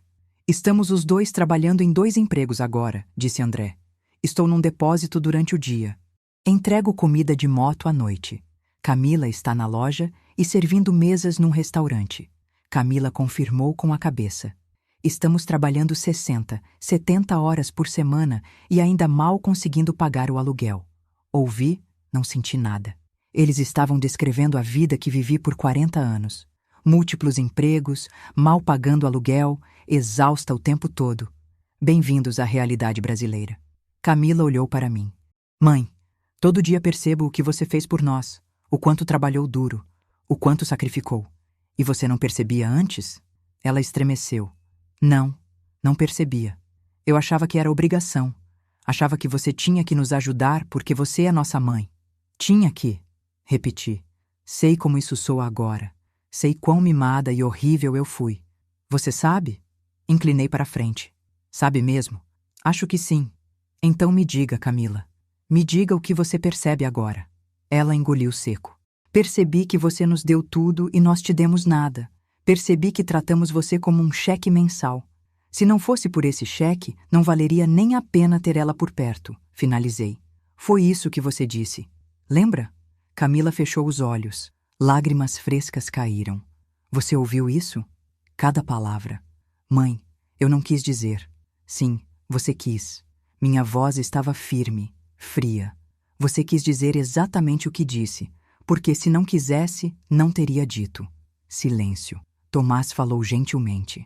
Dona Helena, o que a senhora precisaria ver de Camila para sequer considerar uma reconciliação? Olhei para minha filha. Olhei de verdade. Parte de mim queria perdoar ela agora mesmo, abraçar ela, dizer que tudo ficaria bem. É isso que mães fazem, certo? Mas eu tinha passado 70 anos sendo esse tipo de mãe, e isso quase me destruiu. Precisaria ver mudança real, disse. Não palavras. Ações. Que tipo de ações? Camila perguntou desesperada. Preciso ver vocês viverem sem meu dinheiro por pelo menos 1 ano. Preciso ver vocês assumirem responsabilidade pelas próprias vidas. Preciso ver que conseguem me querer na vida de vocês sem precisar da minha carteira. A gente pode fazer isso, Camila disse rápido. Já estamos fazendo, estamos trabalhando, estamos controlando os gastos. Há 3 semanas, interrompi. Vocês estão fazendo isso há 3 semanas. Isso não é mudança, isso é só desespero. A verdade daquilo atingiu ela. Pude ver no rosto dela. Você está certa, ela sussurrou. André falou. Dona Helena, e se a gente te atualizar mensalmente? Mostrar que estamos tentando de verdade. Isso ajudaria? Pensei sobre isso. Talvez. Mas aqui está o que preciso que vocês entendam. Mesmo que mudem, mesmo que se provem, nosso relacionamento nunca vai ser o que era. O rosto de Camila desmoronou. Nunca, nunca, confirmei. Porque o que era não era saudável. Não era um relacionamento real. Era dependência. Era eu dando e vocês tirando.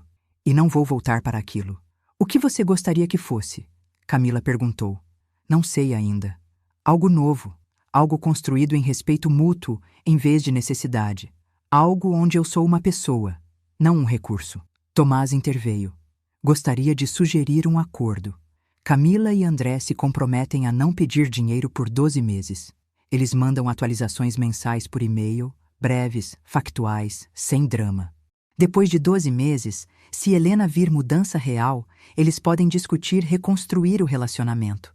Se os termos forem violados, Helena prossegue com a ação legal. Funciona para todos? Camila e André se olharam, concordaram. Sim, Camila disse. Vamos fazer isso. Olhei para Tomás. Ele estava me dando um olhar questionador. Estava pronta para isso? Pronta para dar uma chance a eles? Pensei na garotinha que costumava desenhar para mim, que dormia no meu peito. Ela ainda estava lá em algum lugar debaixo de todo o egoísmo. Talvez. Ok, disse. 12 meses. Mas Camila, preciso que entenda uma coisa. O quê? Essa é sua única chance. Se estragar isso, eu terminei. Permanentemente. Sem mais chances, sem mais perdão. Você entende? Ela concordou chorando. Entendo. Diga. Essa é minha única chance. Se eu estragar, você terminou comigo. Ótimo. Tomás redigiu o acordo ali mesmo. 2 páginas, termos simples. Todos assinamos. Camila levantou, olhou para mim com esperança. Posso? Posso te abraçar? Levantei também, olhei para minha filha. 3 semanas atrás, ela riu quando pedi ajuda. Não, disse. Não ainda. O rosto dela caiu, mas ela concordou. Ok, eu entendo. Eles saíram. Tomás e eu sentamos em silêncio por um momento. Como você se sente? Ele perguntou. Não sei. Vazia, triste, mas também forte. Você deveria se sentir forte. Você acabou de estabelecer limites que a maioria das pessoas nunca consegue. Saí do escritório dele e caminhei até a padaria, onde Sônia estava esperando. Ela olhou para cima quando entrei. Como foi? Sentei. Dei a eles 1 ano para provar que mudaram. E se não mudarem, então acabei, e vou ficar bem com isso. Sônia apertou minha mão. Olha só você se defendendo. É mais difícil do que pensei que seria. A coisa certa geralmente é. Os meses que se seguiram foram estranhos. Construí minha vida no sul. Sônia e eu caímos numa rotina fácil. Café nas manhãs. Eu trabalhava na escola. Ela dava aula. Fazíamos jantar juntas. Assistíamos novela, íamos ao clube do livro. Era simples, quieto, pacífico. E todo mês, um e-mail de Camila chegava. Mês 1. Mãe, André e eu conseguimos segundos empregos. Estou servindo mesas num restaurante 4 noites por semana. André faz entrega de iFood depois do turno no depósito. É exaustivo, mas estamos conseguindo. Pagamos o aluguel na data este mês. Primeira vez em anos que fizemos sem sua ajuda. Só queria que você soubesse. Camila. Li 2 vezes. Não respondi. Mês 2. Abrimos uma conta poupança. Colocamos R$ 50 nela essa semana. Sei que não é muito, mas é algo. Nunca tivemos poupança antes. Também estamos fazendo um curso de finanças pessoais gratuito na internet, aprendendo coisas que eu deveria ter aprendido anos atrás. Camila. Melhor. Respondi uma palavra. Bom.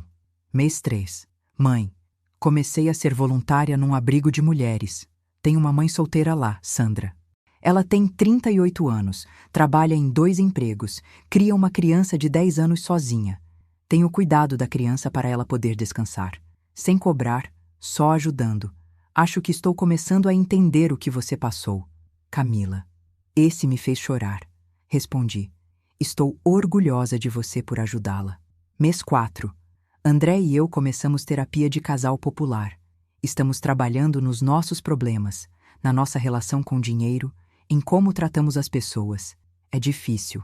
Estamos aprendendo que fomos criados achando que merecíamos coisas que não tínhamos ganhado. Trabalhando para mudar essa mentalidade. Camila. Continuem. Escrevi de volta. No mês 6, algo mudou em mim.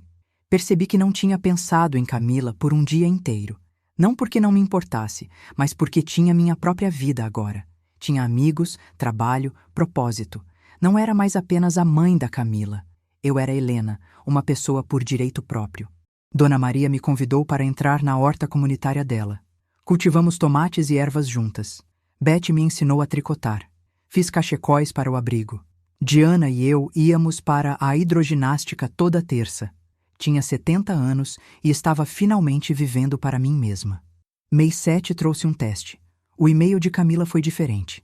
Mãe, meu carro quebrou. O conserto é R$ 800. Temos 600 no nosso fundo de emergência. Faltam 200. Eu quis te ligar. Meu dedo estava literalmente pairando sobre seu número, mas André me parou.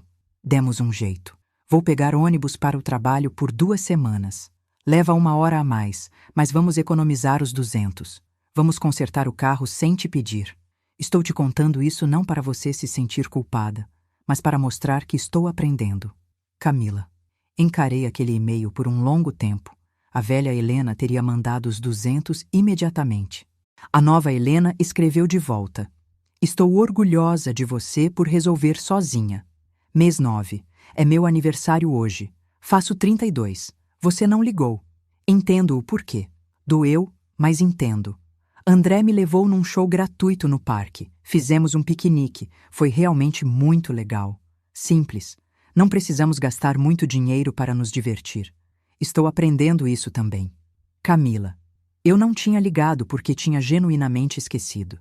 Estava tão ocupada com minha própria vida. Parte de mim se sentiu culpada. Parte de mim se sentiu libertada. Mês 11. Pagamos nosso cartão de crédito R$ 2.500. Levou quase 1 ano, mas conseguimos.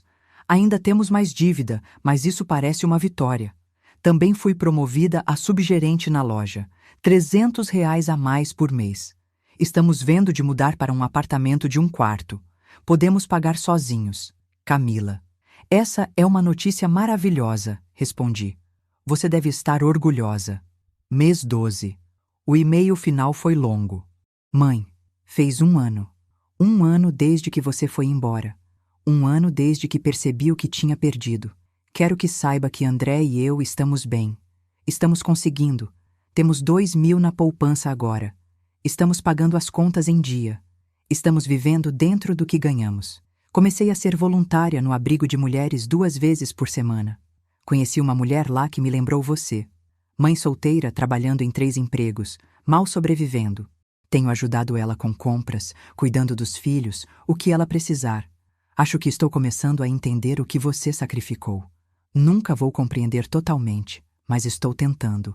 Nosso contrato de aluguel vence mês que vem. Vamos mudar para um quarto num bairro melhor. Podemos pagar sozinhos. Não sei se você algum dia vai me perdoar. Não sei se algum dia teremos o que tínhamos quando eu era pequena. Mas quero que saiba que não sou a mesma pessoa que eu era um ano atrás. Espero que esteja feliz, mãe. Espero que o Sul esteja te tratando bem. Espero que esteja finalmente descansando. E espero que, se você estiver pronta, a gente possa conversar. Te amo, Camila. Li 3 vezes. Mostrei para a Sônia. O que você acha? Ela perguntou. Acho que ela pode estar falando sério dessa vez. Você está pronta para ver ela? Eu estava? Esperei mais um mês antes de ligar para Camila. 14 meses desde que saí. 14 meses desde que ouvi a voz dela. O telefone tocou 3 vezes. Alô? Ela soava cautelosa, esperançosa. Camila, é a mãe. Silêncio, depois um soluço. Mãe, meu Deus. Mãe, recebi seus e-mails. Todos eles. Não sabia se você estava lendo. Li cada um. Mãe, sinto tanto, por tudo. Camila, parei ela. Eu sei que você sente muito, mas preciso te dizer uma coisa. Ok. Estou orgulhosa de você pelo trabalho que fez este ano, pelas mudanças que fez, por aprender a se sustentar sozinha. Ela estava chorando agora. Podia ouvir. Obrigada, ela sussurrou. Mas preciso que você entenda. A gente não pode voltar a como as coisas eram. Eu sei. Não vou mudar de volta. O Sul é minha casa agora. Tenho uma vida aqui. Amigos, trabalho, propósito. Fico feliz, mãe. Sério, você merece isso. Gostaria de te ver, no entanto, se quiser vir visitar. Sério? Esperança inundou a voz dela. Você quer me ver? Sim, mas Camila, preciso ser clara. Não sou seu banco. Não sou sua rede de segurança. Sou apenas sua mãe que gostaria de tomar um café com a filha. Entendo. E mãe, não quero seu dinheiro. Eu só quero você.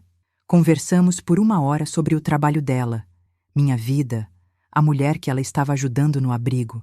Parecia diferente, real, como falar com uma pessoa de verdade em vez de uma transação. Quando desligamos, senti algo que não sentia há anos: esperança. 2 semanas depois, Camila voou para o Sul.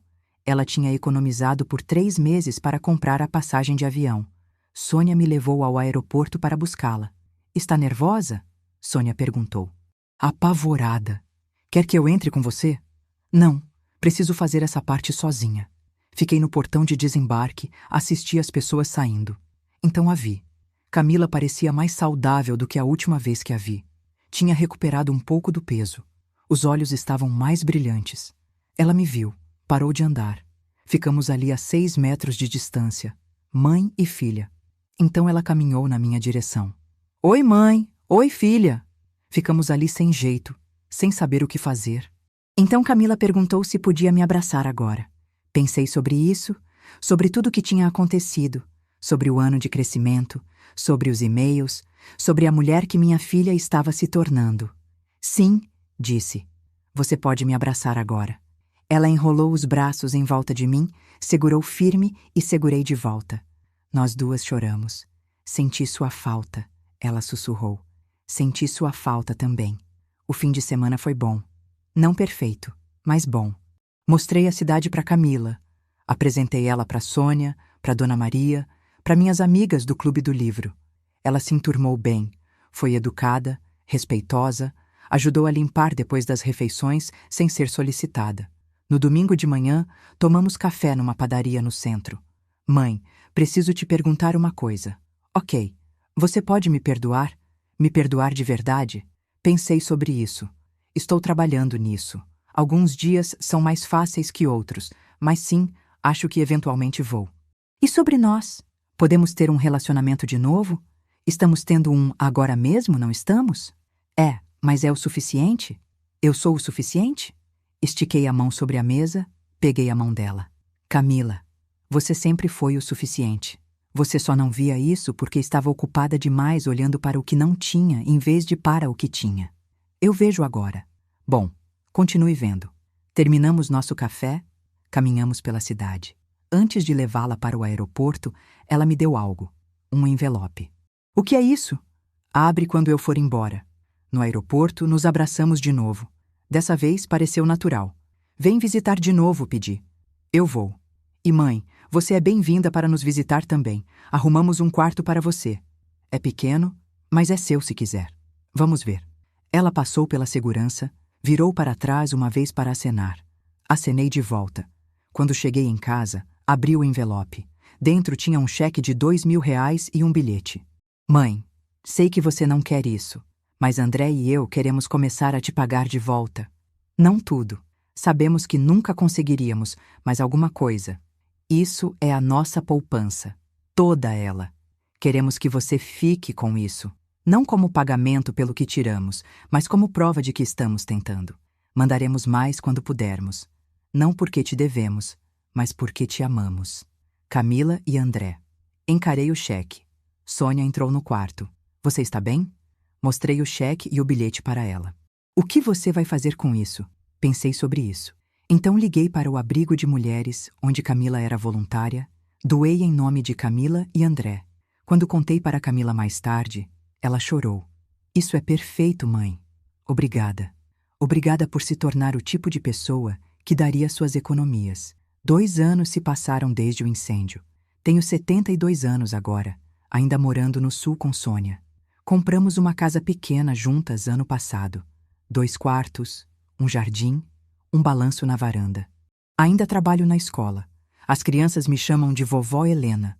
A pequena Sofia, que sentiu o cheiro de biscoitos em mim naquele primeiro dia, está na 2ª série agora. Ela ainda sobe no meu colo na hora da história. Camila e André compraram uma casa pequena na cidade deles, financiada. Estão falando sobre filhos agora, mas estão se perguntando se estão prontos, considerando se podem pagar, sendo responsáveis. Camila visita 4 vezes por ano. Eu visito eles 2 vezes. Conversamos no telefone toda semana. Conversas reais sobre a vida, sonhos, medos, pequenas coisas. Ela nunca pede dinheiro. Eu nunca ofereço. Não é mais parte do nosso relacionamento. Mês passado, Camila ligou com novidades. Mãe, fui promovida. Sou gerente da loja agora. Camila, isso é maravilhoso. E mãe, a primeira coisa que fiz foi abrir uma previdência privada. Estou colocando 10% de todo o pagamento nela, porque vi você trabalhar até os 70 e não quero isso para mim ou para meus filhos um dia. Chorei quando ela disse aquilo. Não lágrimas tristes, lágrimas de orgulho. Minha filha tinha finalmente aprendido a lição que estive tentando ensinar a vida toda. Você tem que cuidar de si mesma. Você tem que planejar. Você tem que ser responsável. No Dia das Mães, um pacote chegou. Dentro estava um quadro emoldurado. O desenho que Camila tinha feito quando tinha 6 anos. Minha mamãe é a mais bonita do mundo. Ela mandou restaurar. As bordas estavam desgastadas, o papel amarelado, mas alguém tinha preservado cuidadosamente sob o vidro. O bilhete dizia que você pendurou isso em todo lugar que moramos. Agora quero que pendure na sua casa porque você ainda é a mais bonita e a mais forte e a melhor mãe que eu poderia ter pedido, mesmo quando não te merecia. Te amo, Camila. Pendurei no meu quarto, bem do lado da minha janela, onde posso ver toda manhã. Sônia me perguntou uma vez se me arrependia de como tudo aconteceu. Se me arrependo do incêndio, da briga, do ano de silêncio. Pensei sobre isso. Não, porque se nada disso tivesse acontecido, eu ainda estaria me matando para sustentar 2 adultos que não me apreciavam. Eu ainda estaria invisível na minha própria vida. Eu ainda estaria morrendo devagar, enquanto fingia estar viva. E agora estou vivendo. Vivendo de verdade. Pela primeira vez na minha vida. Dona Maria, minha vizinha, fez 81 anos semana passada. Demos uma festa para ela. Minhas amigas do Clube do Livro vieram. Colegas da escola de Sônia. A bibliotecária do trabalho. 30 pessoas celebrando uma mulher que passou a maior parte da vida sozinha. É assim que uma comunidade se parece, Dona Maria disse para mim. É isso que acontece quando você escolhe a si mesma. Ela estava certa. Passei 70 anos acreditando que meu valor vinha do que eu podia dar aos outros. Agora sei melhor. Meu valor vem de quem eu sou, não do que posso prover. Sou Helena. Tenho 72 anos. Trabalho numa escola. Tenho amigos. Tenho um lar. Tenho uma filha que está aprendendo a ser melhor. E tenho a mim mesma. Finalmente, Depois de todos esses anos, tenho a mim mesma. Obrigada por ouvir. Se tiver gostado da história, compartilhe sua opinião nos comentários. O que faria diferente? De onde está me ouvindo? E que nota essa história merece? Fique à vontade para contar a sua também. E não esquece de se inscrever no canal. Isso me ajuda a continuar trazendo conteúdos como esse. Até a próxima!